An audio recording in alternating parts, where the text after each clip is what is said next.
Good afternoon and welcome to Crime Time with Dr. Debbie. I'm your host, Dr. Debbie Goodman, and we're delighted to have you joining us for a very special program today where we have two of our esteemed colleagues from the Miami Gardens Police Department who are victim advocates, and we're going to be speaking about victim advocacy. So I am delighted to welcome to our program Ms. Edyleidy Urra and Ms. Claudia Robinson. Hello. Thank you both. I know how busy you are and doing such great work in our community, and thank you both sincerely for taking the time to join us and to educate our students about the very important role that you serve in our criminal justice system. So, may we start with you, Ms. Urra, just to tell our students and our viewers about yourself.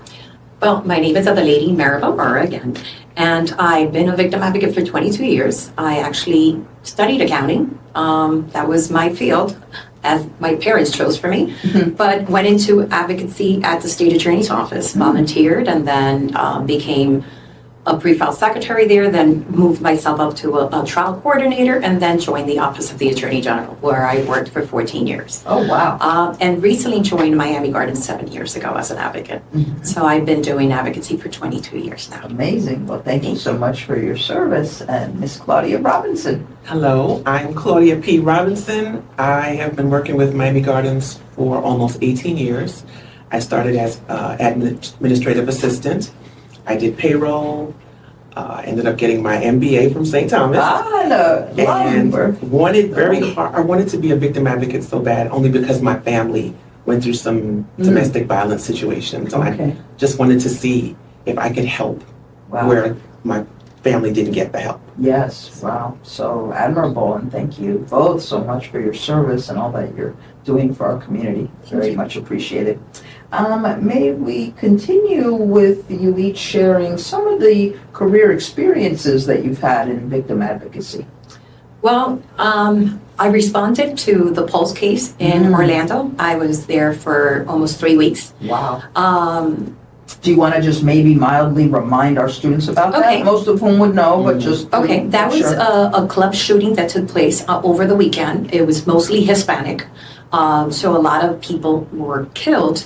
And being a victim advocate at the Office of the Attorney General, all victim advocates throughout the state responded, were called out. That's where I did my first death notification, which was heartbreaking because there were a lot of families that didn't speak the language. We had to show them different items to be able to identify if that belonged to one of their loved ones. Yes. So very traumatic. Of course. But you know, I love what I do. I love helping others, and it's been challenging, but very rewarding at the same time. Excellent. And Ms. Robinson, some career experiences, even though we know you are relatively new to the role. Yes, I've been a victim advocate for 6 months. Okay. Now. I haven't had any, thank God, any experiences like Lady as yet. But I'm dealing with a lot of domestic violence. Okay. And it just kind of brings me back to experiences at home. Yes. Right now, I'm just glad that I'm not dealing with anything serious that is going to affect me. Right. But, you know, my background is a criminologist, and I'm always concerned about every type of crime. But just to follow up with Ms. Robinson, why do you think that even occurs? Just domestic violence where family members are supposed to love family members and care for them and support them. But what do you think happens? Why does somebody participate in that? There are so many answers to that, but I really do believe it's a learned behavior. And, you know, your parents did it, and your grandparents, and it's just something that people just continue and don't want to break the cycle. Right. You know, men sometimes, in certain cultures, men believe that women are property. And if you look the other way now, all of a sudden I think I own you, and I'm going to do what I can do to keep you. Wow. You know? Yeah, maybe we could ask both of you your I think domestic violence, it's a learned behavior, but it's also economic. When people are experiencing hardship, when they're people have lost their jobs, that takes into play too. And currently the situation in the economy we've seen a rise on domestic violence in our department, Wow. unfortunately, due to the hardship that people are experiencing. Yeah, it makes sense. And I never want to victim blame because I always want to be the voice for the victim, but I would have to wonder on the conversation, why do victims stay? So many reasons. I mean, there's sometimes they don't have the resources to be able to move on. Yeah. They don't even know that there are resources available to them. Some of them have children, and then separating and putting the children through this traumatic event Yes. may cause even more harm.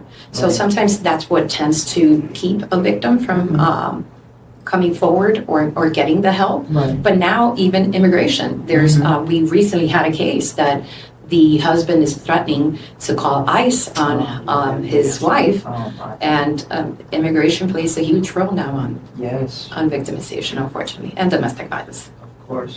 Ms. Robinson, your thoughts about the victim and why he or she might stay?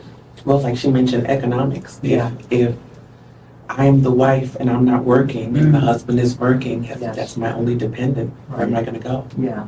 You know, and then if I don't know that there are resources, I'm going to stay because he's telling me I have to stay, so I'm going to stay.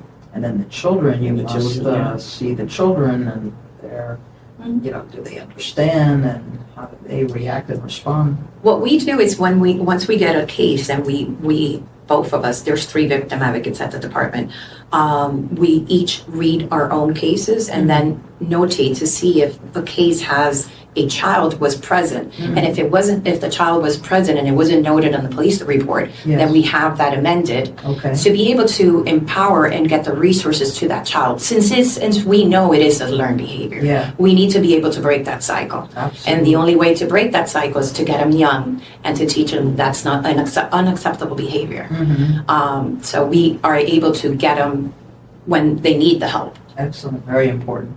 Very important. Thank you both. May we take a look here, and I know, again, 22 years and 6 months. It's all together in the importance of the help and response and reacting, but might there be, even though you've shared with us the Pulse nightclub tragedy, but what case could you tell us about that just some way, somehow was very memorable for you, whether for good outcome or potentially wasn't the outcome you had hoped for? Well, my eldest child is named Christopher. That was when I started at the state attorney's office. I became a trial coordinator, and then I was going to be moved to the sexual battery unit for children at the Christie House. That's where my career changed when I had children. I saw my youngest case with a 3-month-old baby who was murdered by his parents. And his name was Christopher. So I named my son after that My baby. goodness, you literally gave me chills, right? Because we didn't know these backstories first. Unfortunately, I have come across a lot of cases, but that to me was life-changing. Yeah, I'm sorry. That's very sad. Such a nice way to honor the baby. Yeah. And in the 6 months, something that stands out, even if it's domestic violence? It is domestic violence, but it's with a mother and son. Okay. And I think it touches me because I have a close relationship with my son. Yes. But the son had a fight with his mom, financial. Yeah. And she is now raising the children, his children. Oh, okay. And it's, you know, she calls me all the time. Right. She's a real sweetheart. Aww. Yeah, she's a real sweetheart. Nice. They're able to help, but again, these backstories are heartbreaking because it's tugs at all of us, especially as moms, right? And I'm a mom too, and we love our children and just want the best for our children and our community's children. Never knew that a human being can be so cruel to another before being exposed to advocacy. Wow. See, that's didn't even cross my mind. I was raised in Jersey, small town. Yes. So this never was part of my growing up or I was ever exposed to until I came into the state attorney's office. Yeah. It's almost like just a shocking reality It of is. what does happen in real life. You know, it's one thing we may see a Netflix show or something on TV or a movie, but you're living the real life issues that are very hard and difficult. And life-changing in the fact that my children were never able to sleep in anybody's house. We had sleepovers in my house. Right. But they didn't have sleepovers over anyone's house. So even when we went to cruises, Yeah. they were not allowed to go to camps. So it is life-changing It for is. the individuals that are exposed to this type of profession. Yeah, 100%. I would imagine for the sworn law enforcement officers Absolutely. too, it's almost We like, don't give them enough credit. right. Oh no, I try to. I really do. Yeah. Every time I see a police officer, and although I'm not a police officer, but early in my career, I did teach police officers at the police academy, report writing and ethics, so I know them very well and how hard they work. And even your police chief, who Yes, was on absolutely. our show, she was my student somewhere along the Oh, way. that's Yes, Chief Pratt. Okay, so as we move along, as a criminologist and just as a caring, concerned citizen, I'm always concerned about mental health and how are the practitioners dealing with, and certainly how are the victims dealing with these mental health issues. So could you each address that just in terms of your own perspective and also how you manage your own sense of well-being? Well, I think that a big role, I've seen a huge role after COVID. I think COVID impacted us as a society, Yes. and mental health plays a huge role Mhm. after COVID. We see that a lot of individuals are dealing with a lot more Yes. with a lot less. Mm. And as far as self-care, we do a lot of different activities. We do also have debriefings that we are able to talk to someone if we need help. Good. Especially after we've had some gruesome crimes that have happened, Yes. and it has been available to us and the police department for us to be able to speak to someone. Yeah. So, And I think that's so important Mhm. because for whatever reason, if we know somebody and there's a break in the arm or the leg, we're rushing to doctors. But how and why is it that there's still somehow or other a stigma perhaps that exists with just getting a checkup and a check-in if there's a mental health concern? It's very hard for people to still face that mental health is an issue. Mm. I have no problem going to see my therapist. Good. I go every week, Yes, and that helps me manage this position of course. because this is not what I expected. Mhm. You know, Yeah. actually physically seeing what I see now and read what I read in the reports, Mhm. it can be a little bit taxing. For sure, 100%. and this is what we get as secondary trauma. Right. But I can't even begin to imagine what the victims are facing. Right. Right. With the limited resources that we have to be able to empower them and move forward. Of course. So that, it's challenging. It is extremely challenging. Absolutely. And we have great resources as far as mental health counseling resources Mhm. that we provide our victims with. Yeah, excellent. One of the classes that I teach at the university, victimology, so as we know, and we'll remind our students who are listening, that in victimology, we tend to look at victimization almost like in three parts, and you referenced it, Ms. Urra. Part one would be the primary victim, right? The individual himself or herself who was the direct recipient of the behavior, the conduct, the crime. And then the secondary victims tend to be those family members, the friends who can be just in such shock and dismay and despair, right? Especially if it does involve, the death of or a violent action against another. And then the tertiary would almost be the rest of society. Correct. Because we do care. And even if we don't directly know the victim or the family or the individual, it's just very difficult to even read about or hear about somebody who's participated in something so, So traumatic. so traumatic. Mhm. Exactly right.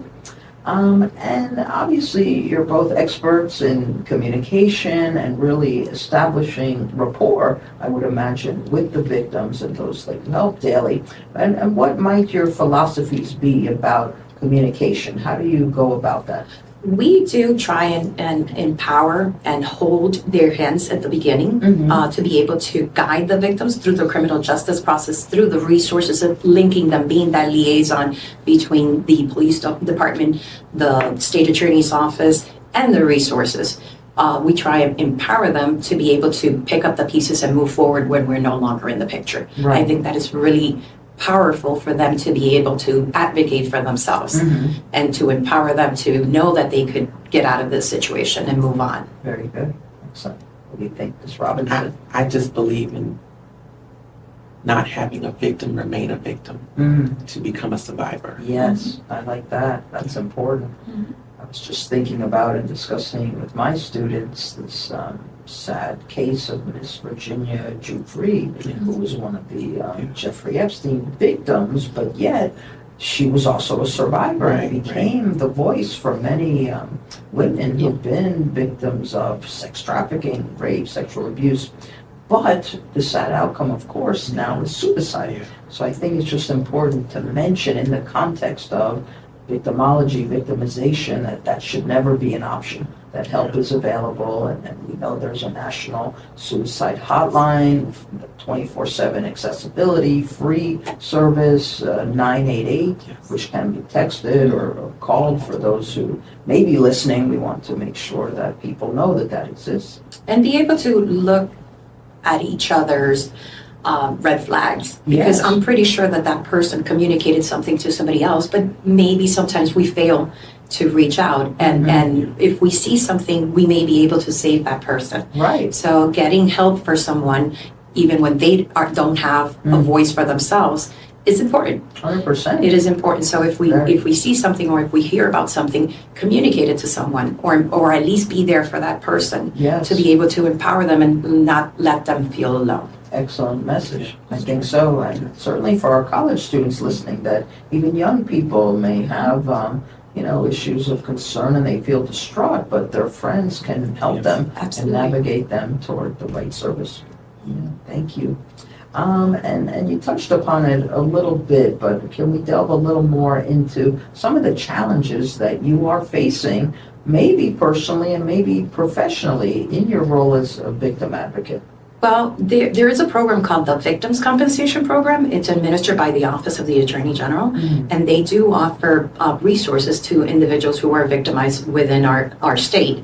All 50 states have a Victims Compensation Program, and this program is created by restitution. It's not taxpayers. So these are restitutions that are ordered on offenders, and they pay back the system, and these are the victims are able to access different resources, but they are limited. So unfortunately, like relocation assistance for a domestic violence victim is $1,500. Wow. $1,500 doesn't really get you much in this time of day. But it's something. It is something. There are resources available to victims. Pardon? Sure. We just need to be able to link them with those resources, but I think that's our biggest challenge, is now accessing resources. That makes sense.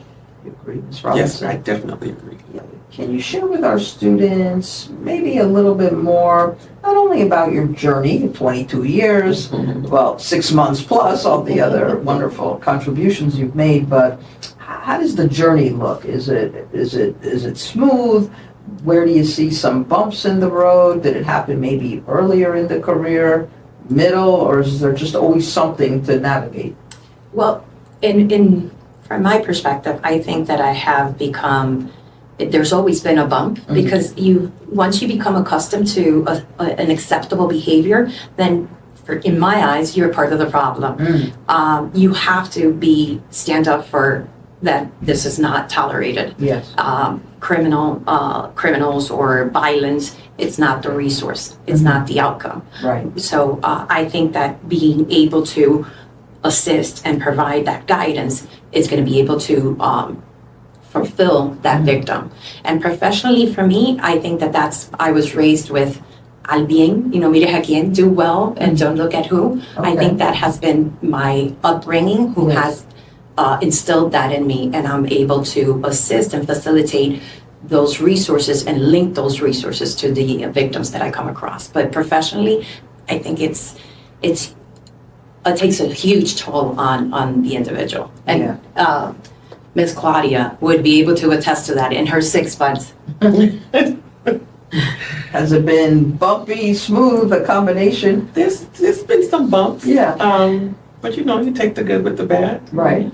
You just make it happen. Yeah. I kind of have the belief about, when challenges come, it's heaviness on the shoulders, but we have the right to just put it behind us. Yeah, exactly. And just kind of dust it Dust it off, off, and yeah. once it's happened, now it's in the rear view. And let's Move move on. forward, let's move on, move forward, and maybe learn from something, but don't keep it with, because then it becomes too heavy, right?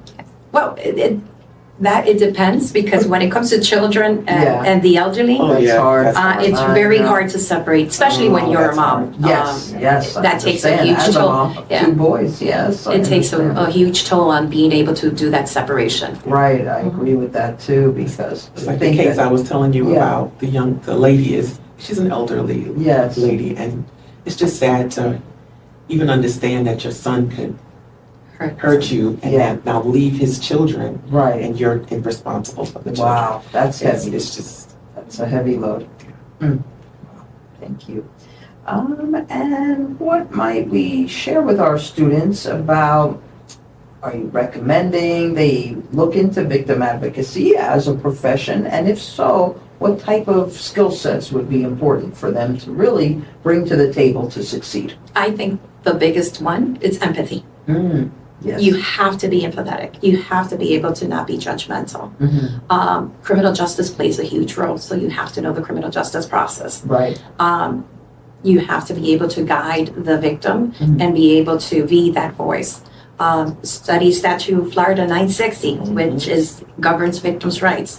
A lot of individuals are not aware that they have rights. So be knowledgeable for that individual that is not. Yeah. But empathy plays a huge role. No, and I agree with you. That's so important. Yet, I would imagine for those who are in the hiring position, how do we see empathy on a resume, right? How You do don't, we yeah. determine that? Very hard to determine. Very. Very hard to determine. I think that's not something that could be put on a resume. Right, right. So, Hopefully picked up on in the interview. yeah. And Ms. Robinson, what skill sets might you recommend for our students to succeed if they want to follow your pathway? I would say if they really want to be a victim advocate, you have to look within yourself, because you have to have the heart for this. Yeah. You really do. It's not about the paycheck, right? No, It's about no, it's not helping about the people. paycheck. You have to have a heart for this. Yeah. Because every day is a new challenge. And every day could be a new crime And every day is a new crime. and a new victim, Yes. and they need you. And that's probably what drives you, I would imagine, Yes. to get up in the morning knowing that today's a day that I can help I somebody. can help somebody. Yeah. And we're on call. We alternate weeks, but we're on call 24/7. So sometimes even in the middle of the night, Wow. we get calls and we have to respond and be able to assist those individuals in need. Wow. So that could be tough on your own personal Personally. time. So maybe there's really no set personal time. You could be with a spouse or with a relative or That's your why own we children. alternate weeks. Yes, okay, well, Get a that's break, important. yeah. So it really is a collaborative effort. Yeah, and believe it or not, we're almost at the end of the show. I love speaking with you both, but perhaps, just allowing each of you to have your own thoughts about a takeaway overall about this career that you've chosen, about the pathways potentially for our students, and any further recommendations you might have for them. Well, I say that advocacy is very rewarding. But being able to help somebody in their time of need, for me, that is rewarding. And if that is something that calls on you, then this is a great career. It's very rewarding to being able to provide those resources and being able to see somebody succeed Yes. after they have been through a very traumatic event. Very good. And again, like I said earlier, it's helping a victim Yes. become a survivor. Yeah, I really like that. I think that's awesome. Well, you both have been tremendous guests. Thank you so much to the Miami Gardens Police Department and to both of you for taking the time. And to our wonderful students, thank you so much for tuning in today to Crime Time with Dr. Debbie. We'll look forward to having you join us next time. And thank you. Bye-bye.